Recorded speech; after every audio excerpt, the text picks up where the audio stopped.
Hello students, आज हमें करनी है गणित की वर्कशीट। आज की हमारी वर्कशीट का टॉपिक है पूर्णांकों की तुलना।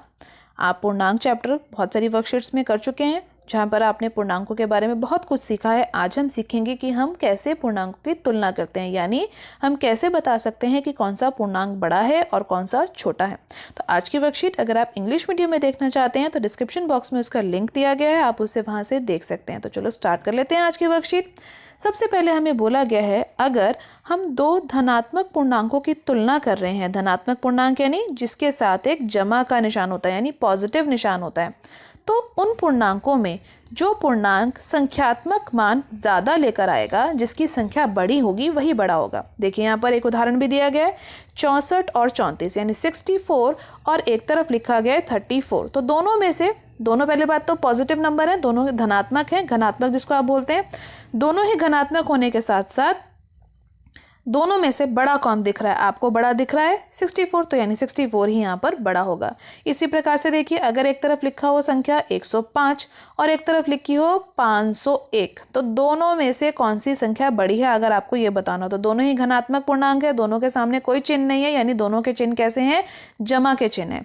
तो जो संख्या का मान दिखने में बड़ा होगा वही मान दोनों में बड़ा होगा। तो दोनों में से बड़ा दिखने में बड़ी कौन सी है? 105 और 501। दोनों में से बड़ी है 501, तो इसीलिए बड़ी कौन सी होगी? 501 संख्या। इसके बाद दूसरा बिंदु देखिए, यहाँ पर क्या बोला गया। दूसरे बिंदु में हमें बताया गया है कि अगर हम दो ऋणात्मक पूर्णांकों की तुलना करें, अब ऋणात्मक का मतलब क्या होता है? दोनों नंबर माइनस के हों, तो वह पूर्णांक छोटा होगा जिसका संख्यात्मक मान अधिक है।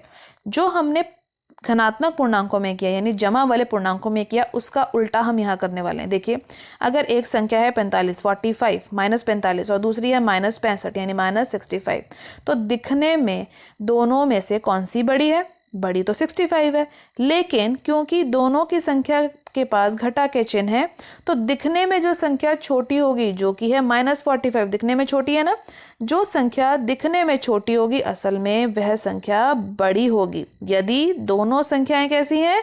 घटा की, यानी ऋणात्मक। तो आपको याद रखना है। अब एक एग्जाम्पल और समझते हैं। मान लीजिए एक तरफ संख्या लिखी है -12 और दूसरी तरफ संख्या लिखी है -21। दोनों के पास अपने अपने घटा के चिन्ह है। दिखने में छोटा कौन है दोनों में से? दिखने में छोटा तो 12 है, लेकिन दिखने में जो छोटा होगा वह संख्या बड़ी होगी अगर दोनों के पास घटा के चिन्ह है। एक उदाहरण और समझ लेते हैं। देखिए यहाँ पर, अगर एक संख्या है -50 और एक संख्या है आपके पास -10, ठीक है, एक तरफ 10 है और एक तरफ 50, लेकिन दोनों कैसे हैं? घटा के, -10 और -50। तो दिखने में छोटा कौन है? दिखने में छोटा तो 10 है, क्योंकि दोनों ही चिन्ह घटा के थे, तो जो संख्या दिखने में छोटी है वह बड़ी हो जाएगी। ठीक है। अब इसी प्रकार एक उदाहरण और देखिए। अगर आपके पास दो संख्याएं हैं, एक तरफ है 45 और एक तरफ है 54, लेकिन दोनों ही संख्याएं जमा की हैं। अगर दोनों संख्याएं जमा की हैं, जो दिखने में बड़ी संख्या है वही बड़ी होगी, लेकिन अगर दोनों संख्याएं घटा की हैं तो जो दिखने में छोटी है वह बड़ी होगी। आपको ये रूल बहुत अच्छे से याद रखना है।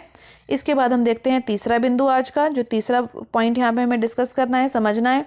देखिए, अगर हम एक धनात्मक और एक ऋणात्मक पूर्णांक की तुलना करें तो धनात्मक पूर्णांक, यानी जिसको धनात्मक पूर्णांक भी बोलते हैं, वह बड़ा होगा।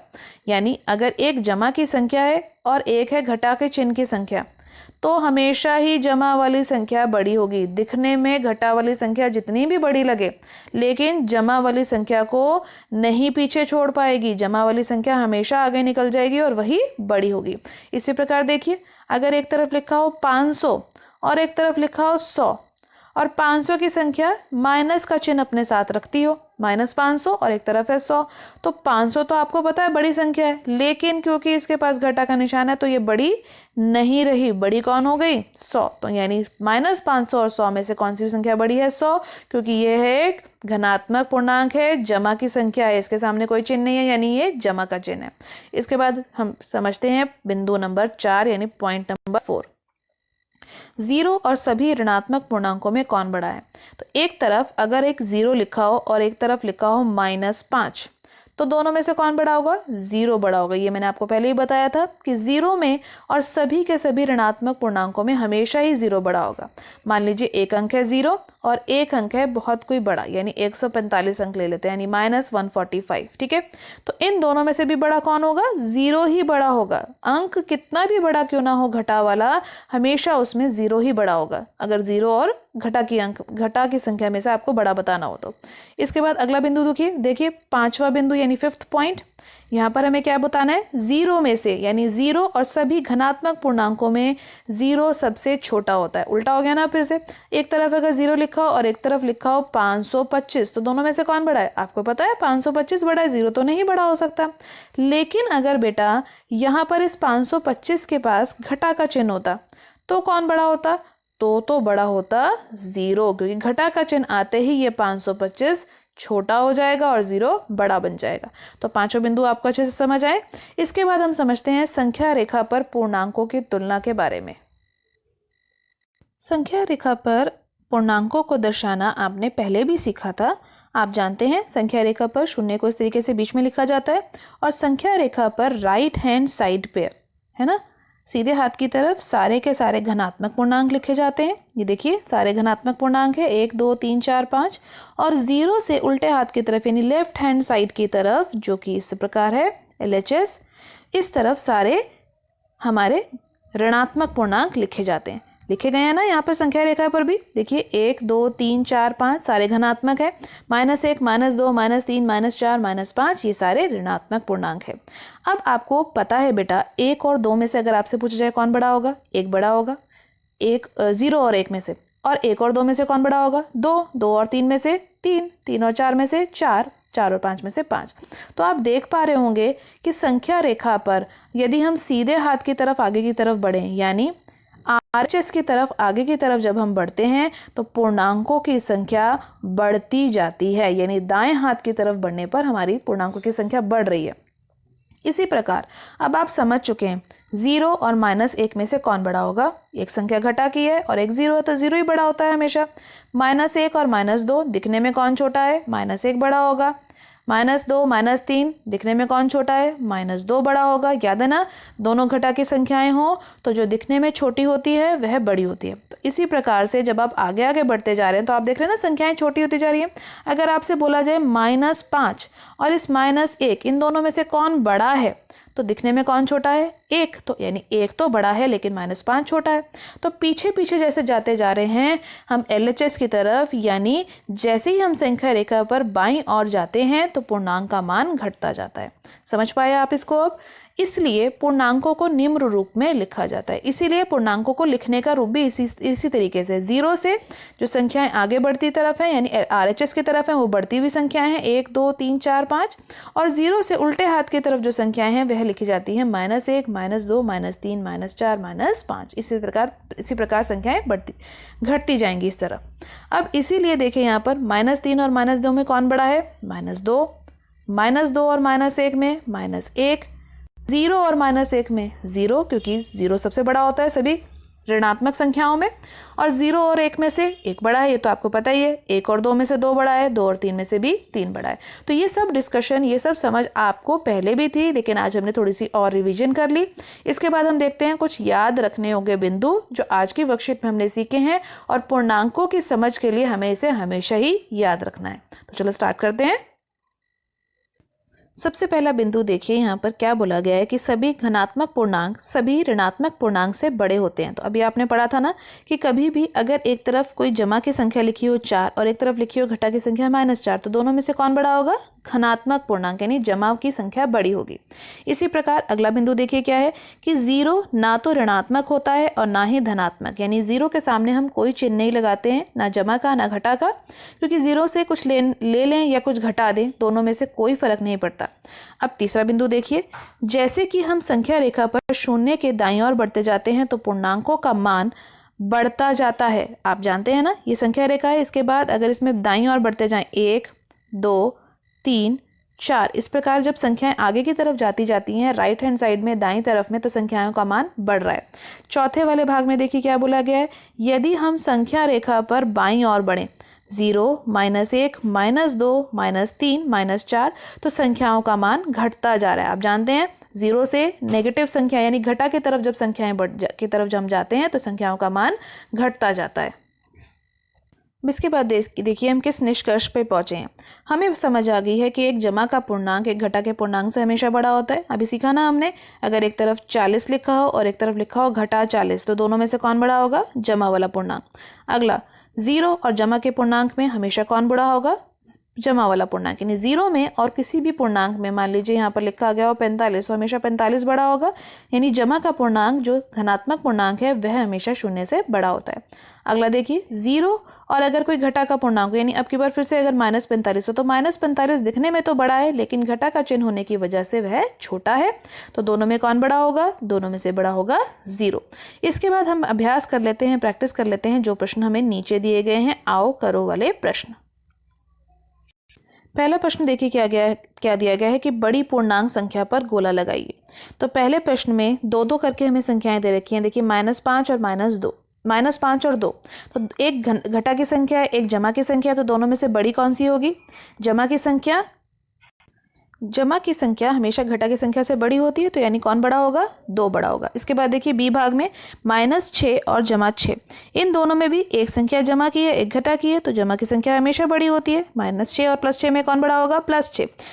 बी तीसरे भाग में देखिए 0 और -12। अब आपने पढ़ा था यदि एक संख्या 0 है और एक ऋणात्मक पूर्णांक है तो हमेशा 0 बड़ा होता है। डी भाग में आ जाते हैं, एक संख्या है जमा 3 और एक संख्या है घटा 5। एक संख्या जमा की है और एक घटा की है, तो कौन बड़ा होगा? जमा की संख्या हमेशा बड़ी होती है घटा की संख्या से। अब इसके बाद शुरू करते हैं प्रश्न नंबर 2। प्रश्न नंबर 2 में बोला गया है रिक्त स्थान में चिन्ह लगाइए। बड़ा है, छोटा है या बराबर है, यह आपको बताना है। तो पहला भाग देखिए क्या है? 0 और -3। तो अभी हमने सीखा था 0 और घटा की संख्या यानी एक ऋणात्मक संख्या में हमेशा कौन बड़ा होता है? 0 बड़ा होता है। तो कौन बड़ा हो जाएगा? यहाँ पे 0 बड़ा हो जाएगा। 0 की तरफ खुला हुआ मुंह बन जाएगा इस चिन्ह का। अगला -60 और -80, तो दोनों संख्याएं अगर घटा की हों तो मैंने आपको क्या बताया था? दिखने में जो छोटी है वह बड़ी है। दिखने में कौन छोटी है? 60, तो यानी बड़ी कौन सी हो जाएगी? 60 बड़ी हो जाएगी। अगला -43 और -5। अब दिखने में जो छोटी है वो बड़ी, क्योंकि दोनों संख्याएं घटा की हैं, तो -5 बड़ा हो जाएगा उस तरफ, ये जो चिन्ह है उसका खुला हुआ मुंह उस तरफ हो जाएगा।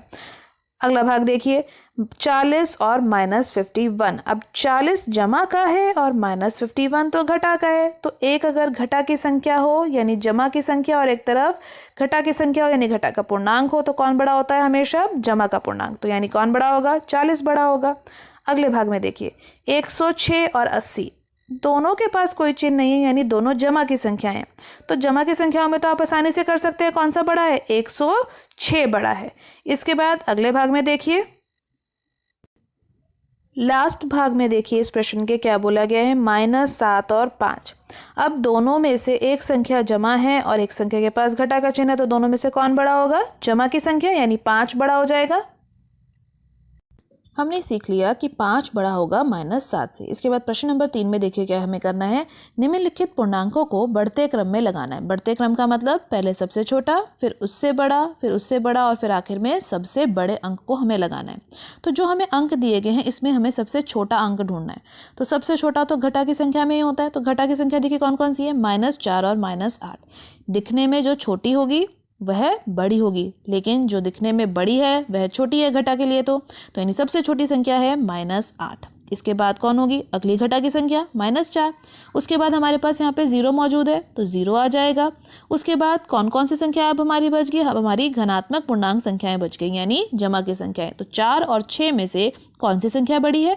वो संख्या हमें छोटी संख्या को पहले लगाना, तो पहले कौन सी आ जाएगी? 4 आ जाएगी। और सबसे बड़ी संख्या है हमारी 6 जो कि आखिरी में चली जाएगी। तो देखो सबसे बड़ी संख्या लास्ट में आनी चाहिए थी, लास्ट में आ गई। इसके बाद देखिए दूसरे भाग में -1, 7, 14, -28 और 35 सबसे छोटी संख्या होती है घटा वाली। तो घटा में सबसे छोटी कौन है? 28, यानी दिखने में जो बड़ी थी वो छोटी बन गई, तो -28 को हम लिख देंगे। इसके बाद कौन सी घटा की संख्या है? -1, उसको भी लिख देते हैं। अब बाकी की संख्याएं हैं हमारी जो हैं, इन तीनों संख्याओं में से कौन सी संख्या सबसे छोटी है? सबसे छोटी है 7, तो सबसे पहले आ जाएगा 7। फिर 14 और फिर 35। तो सबसे बड़ी संख्या कौन सी थी यहाँ पे? 35। तीसरा प्रश्न हमारा पूरा हो गया। अब हम शुरू करते हैं प्रश्न नंबर 4। प्रश्न नंबर 4 में हमें बोला गया है कि पूर्णांकों को घटते क्रम में लगाइए, यानी सबसे बड़ा पूर्णांक पहले आएगा, फिर उससे छोटा आएगा और फिर आखिरी में आएगा सबसे छोटा। तो सबसे बड़े पूर्णांक को आप सबसे पहले आपको ढूंढना है। तो सबसे बड़ा पूर्णांक हमें किस में मिलेगा? हमें धनात्मक संख्याओं में ही हमारा सबसे बड़ा पूर्णांक मिलेगा। तो सबसे बड़ा पूर्णांक कौन सा है? 6। तो सबसे पहले कौन आएगा? 6, उसके बाद 5। अब इसके बाद कौन आएगा? 0, क्योंकि 0 भी मौजूद था यहाँ पे। अब इसके बाद बचे हमारे पास हमारे ऋणात्मक पूर्णांक। तो ऋणात्मक पूर्णांकों में यहाँ पर हमें किसको लगाना है? सबसे पहले हमें लगाना है बड़े वाले को पहले। तो बड़ा कौन है? -2, यानी दिखने में जो छोटा था वह पूर्णांक बड़ा हो जाएगा, क्योंकि घटा के पूर्णांकों में ऐसा ही होता है। और आखिरी में आ जाएगा -7। लास्ट वाला भाग देखिए, यहाँ पर हमें क्या करना है? फिर से यही घटते क्रम। तो सबसे बड़ा अंक ढूंढिए।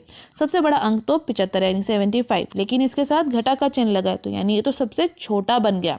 तो सबसे बड़ा अंक यानी हमें जो हमारे धनात्मक पूर्णांक है, जमा के पूर्णांक है, उसमें मिलता है 69। तो सबसे पहले कौन आ जाएगा यहाँ पे? 69, उसके बाद 64, उसके बाद 28। जमा के पूर्णांक सारे खत्म हो गए। अब घटा के पूर्णांकों के लगाने की बारी है। तो घटा के पूर्णांकों को देख लेते हैं कि दोनों में से कौन सा पहले आना चाहिए।